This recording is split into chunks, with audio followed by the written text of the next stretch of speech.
All right. Activistpost.com. Pleased to know that Eric, one of the guys that works for them, he's kind of an online friend of mine now. We chat every now and then back and forth. And I asked him a long time ago, man, you guys have some good articles. You mind if I read them? Oh, no, absolutely, So, again, it's just about you got to spread the word about some of the stuff. It's just important, Activist Post. And I guess this was by a man named Jack Burns, but it's posted under Activist Post. So, for the first time, and I absolutely love this, by the way, federal court explicitly establishes filming police as a right. And I know there's been cases people were arrested. You're not allowed to film. It's it's like, what do they call it?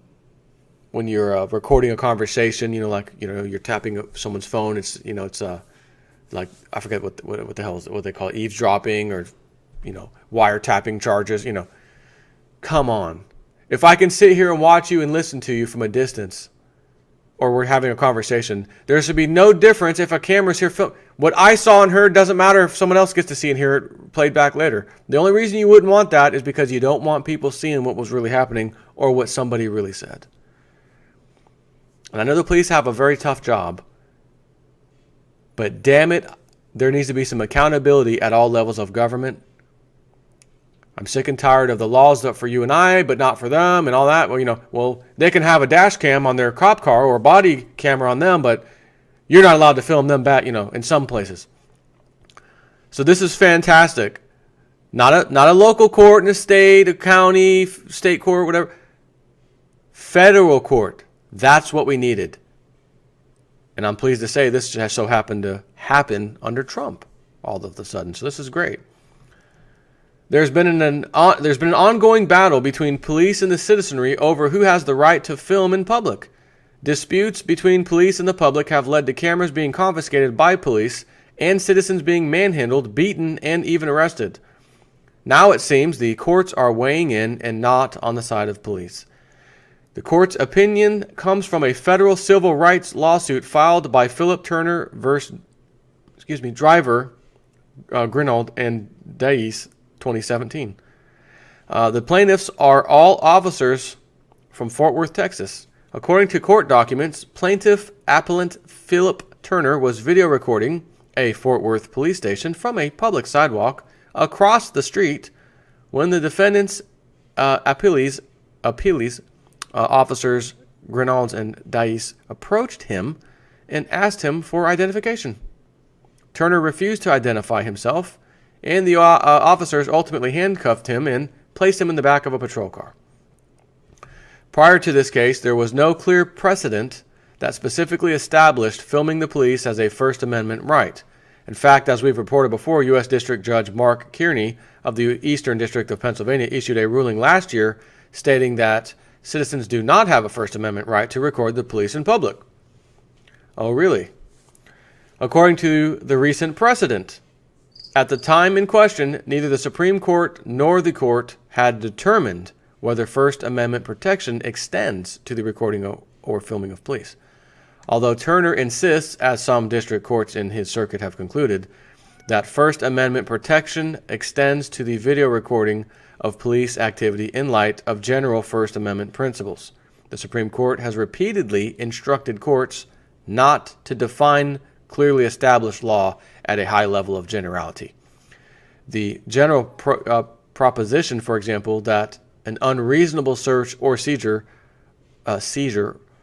violates the Fourth Amendment is of little help in determining whether the violative nature of particular conduct is clearly established. Thus, Turner's reliance on decisions that clarified that First Amendment protections extend to gathering information does not demonstrate whether the specific act at issue here, video recording the police or a police station, was clearly established. The court went on to note that police nor Turner had a precedent to reference in which filming cops was specifically protected as a First Amendment right. In light of the absence of controlling authority and the dearth of even persuasive authority, there was no clearly established First Amendment right to record the police at the time of Turner's activities. Now, there is. In the recent ruling, the Fifth Circuit Court of Appeals weighed in on the citizens' rights to film police, movement, activities, and buildings, and the court determined, quote, "We conclude that First Amendment principles controlling authority and persuasive precedent demonstrate that a First Amendment right to record the police does exist, subject only to reasonable time, place, and manner restrictions. The court set the first ever precedent giving citizens the right to film police, within reason, of course. In other words, the court believes the public has a right to film police so long as it's within reason in public and not in private. Going further, the court seemed to emphasize with the public's demand for a transparent government. They wrote, "Speech is an essential mechanism of democracy, for it is the means to hold officials accountable to the people. The right of citizens to inquire, to hear, to speak, and to use information to reach consensus is a precondition to enlightened self-government and a necessary means to protect it." I could not possibly agree any more than that last statement. Turner asserted his First Amendment rights were violated when he was disallowed from filming the police station he was recording. For refusing to provide identification when asked, Turner was detained, handcuffed, and placed into the back of a squad car, an action he contends was a violation of his Fourth Amendment rights to unreasonable search and seizure and arrest. When the supervisor arrived, Turner told him he was aware of his rights to withhold his identity. The supervisor agreed. He was given back his camera and allowed to leave. Unfortunately, the court's ruling was not put in place prior to his case, or else he would have been allowed to continue filming and free to come and go as he pleased. Even though he was never sent to jail, his detainment was a form of arrest, a contention he raises going further with the case. While the Texas precedent is not a national precedent, those who are attempting to film the police can, nonetheless, cite the precedent now in hopes police officers will continue to allow them to film without being impeded. Until such time as the Supreme Court weighs in on the matter, the right to film police will still continue to be a matter of contention when the police and the public will still continue to be a matter of contention between the police and the public and dealt with on a state-by-state basis. But at least you have some case law now. Essentially, you could refer this particular case. For his part, Turner appears to welcome the challenge to take his case all the way to the Supreme Court. We reached out to Turner for comment, but have not yet heard back from him as of this writing, or of this article. But he did post a comment to his Facebook page. Fifth Circuit established. Is the Supreme Court next? He stated, apparently feeling the weight of his victory in court. If you or someone you know is planning to attempt to film cops, here are some things you need to do or need to know. According to the ACLU's guide to photography or to photographing in public. Taking photographs and video of things that are plainly visible in public spaces is a constitutional right, and that includes transportation facilities, the outside of federal buildings, and police and other government officials carrying out their duties. Unfortunately, law enforcement officers have been known to ask people to stop taking photographs of public places. Those who fail to comply have sometimes been harassed, detained, and arrested. Other people have ended up in FBI databases for taking innocuous photographs of public places. The right of citizens to record the police is a critical check and balance. It creates an independent record of what took place in a particular incident, one that is free from accusations of bias, lying, or faulty memory. It is no accident that some of the most high-profile cases of police misconduct have involved video and audio recordings. So, it reminds me of a case that's happening in Florida right now, or not really reminds me, but a retired police officer was in a movie theater. I think this was in Pasco or Pinellas County, and person in front of him, a 20-something, 27-year-old, I think maybe, was texting or using his phone. Hey, stop doing that, and he kept doing it, whatever. And the former police officer getting pissed off, yells at him, whatever, says something. The guy turns around and popcorn hit the former police officer. He pulled his gun out, kills the guy. And his defense is that it wasn't just him. He got aggressive with me, and he looked like he was going for me, and so I defended myself. Stand your ground law. I was in my chair. I couldn't go back, and he came at me. But I think the final ruling was supposed to be Saturday or something, or maybe Monday. And they have their arguments, their closing arguments and all that.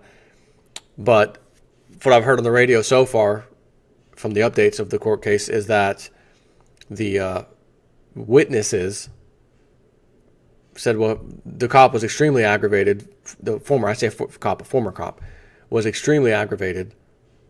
And from what I gather, they didn't think it warranted, the witnesses anyways, didn't warrant that. He wasn't like attacking the guy. Popcorn hit him, oh, wow.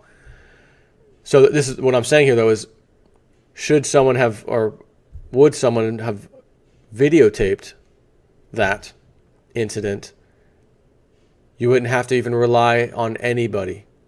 Eyewitness from this person. What did you see, ma'am? And did he look aggravated to you? I don't need to say anything. Just watch the video. It's in a movie theater. So naturally, chances of that being videotaped is not too good. I do feel the cop's frustration. I was at the movies not that long ago with one of my kids. It was what was the movie? Rings or something? The phone rings and you're going to die in 7 days, whatever. She wanted to see it. She's 11 now. Okay, I'll take you. So me and her went. That Daddy Nicole Day. And kid next to me, he's under his shirt like this. And he's got his phone. And he's tight. And, I'm like, dude, like, what is he doing? What? Oh, you're trying to be courteous, so it's not too bright for everybody. It's still bright. It's coming through your shirt. Didn't say nothing yet. He's still doing it. He's on a roll. He's typing away. He's going. Then it stopped. Okay, cool. I'm going to give you a chance. Before I get upset and say something, I will always give you a chance. Give him a chance. One off. And he does it again. Movie's already been playing. Yo, dude. Little teeny bopper, 13, 14-year-old. Can you turn that off? You mind turn that off? Turn it off. Then I see his girlfriend. I think it was his girlfriend. And then someone else next to them, an older person. And I see the light again and more light, and 3 or 4 times during the movie, and it's the little young girl. Getting aggravated again. Movie finally ends. Get up. Oh my God, the older person that I couldn't tell, that's her mom. So the mom came with the daughter. Yeah, you can meet your boyfriend there, but I'm gonna be sitting next to you. Good for mom. So they left. I was right behind them. She and her daughter went to their car. The boy, parents or someone was waiting on him outside. He went in their car and they left. I thought to myself, my kids better never, ever do that in a movie theater. I would never, ever be next to one of them with a phone that's even turned on. If it's on, guess what? You're turning the volume all the way down. And on top of that, you're going to turn the vibrate mode off as well. So it doesn't vibrate and it doesn't do nothing.